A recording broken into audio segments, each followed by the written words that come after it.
45 number जो प्रश्न है, पाटलिपुत्र की खुदाई से जुड़ा प्रसिद्ध पुरातत्व स्थल कौन सा है? ए कुम्हरार, बी नालंदा, सी राजगीर, डी बौद्ध गया। तो इसका जो करेक्ट आंसर होगा वो कुम्हरार हो जाएगा, यानी पाटलिपुत्र की खुदाई से जुड़ा जो प्रसिद्ध पुरातत्व स्थल है वो कुम्हरार है। तो इसलिए इसका करेक्ट ऑप्शन नंबर ए हो जाएगा, यानी कि इसका करेक्ट आंसर जो होगा वो ऑप्शन नंबर ए होगा, कुम्हरार। अगले प्रश्न पे चलते हैं, 142 नंबर प्रश्न देखते हैं। बिहार का राज्य गीत किसने लिखा है? ए सत्यनारायण, बी महादेवी वर्मा, सी जयशंकर प्रसाद, डी सुभद्रा कुमारी चौहान। तो इसका जो करेक्ट आंसर होगा वो ऑप्शन नंबर ए हो जाएगा, सत्यनारायण। तो बिहार का राजकीय गीत जो है वो सत्यनारायण ने लिखा है, तो इसलिए इसका करेक्ट आंसर जो होगा वो ऑप्शन नंबर ए हो जाएगा। अगले प्रश्न पे चलते हैं, जो 143 नंबर प्रश्न है, तख्त श्री हरमिंदर जी साहिब कहां स्थित है? ए गया, बी पटना, सी मुजफ्फरपुर और डी वैशाली। तो इसका जो करेक्ट आंसर जो होगा वो ऑप्शन नंबर बी हो जाएगा, पटना, यानी कि पटना में तख्त श्री हरमिंदर जी साहब स्थित है। तो इसलिए इसका करेक्ट आंसर जो होगा वो ऑप्शन नंबर बी हो जाएगा।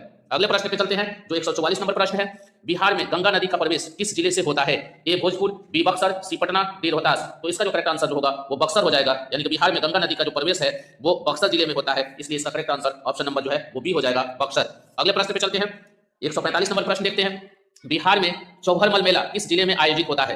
तो यह मेला जो है फ्रेंड्स मोकामा में हर साल आयोजित होता है, तो इसलिए इसका करेक्ट आंसर जो होगा वो ऑप्शन नंबर ए हो जाएगा, यानी कि बिहार में चौहरमल मेला मोकामा जिला में आयोजित होता है, इसलिए इसका करेक्ट आंसर जो होगा वो ऑप्शन नंबर ए हो जाएगा, मोकामा। अगले प्रश्न पे चलते हैं, जो 146 नंबर प्रश्न है, बिहार का सबसे बड़ा हवाई अड्डा कौन सा है? A Gaya airport, B Patna airport, C Darbhanga airport, D Purnia airport. तो इसका जो करेक्ट आंसर जो होगा वो पटना एयरपोर्ट हो जाएगा। तो बिहार का सबसे बड़ा हवाई अड्डा और सबसे जो है बीजी जो है हवाई अड्डा जो है वो पटना एयरपोर्ट है, इसलिए इसका करेक्ट आंसर जो होगा वो ऑप्शन नंबर बी हो जाएगा, पटना एयरपोर्ट।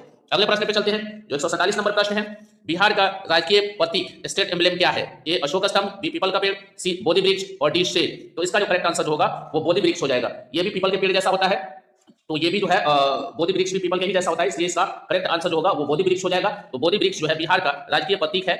अगले प्रश्न पे चलते हैं, जो 148 नंबर प्रश्न है, बिहार का राजकीय नारा स्टेट मोटो क्या है? ए सत्यमेव जयते, बी जय बिहार, सी सुख शांति और समृद्धि, डी सबका साथ। तो इसका जो करेक्ट आंसर होगा वो ऑप्शन नंबर सी हो जाएगा, यानी बिहार का राजकीय नारा जो है वो सुख शांति और समृद्धि है, इसलिए इसका करेक्ट ऑप्शन जो है वो सी हो जाएगा।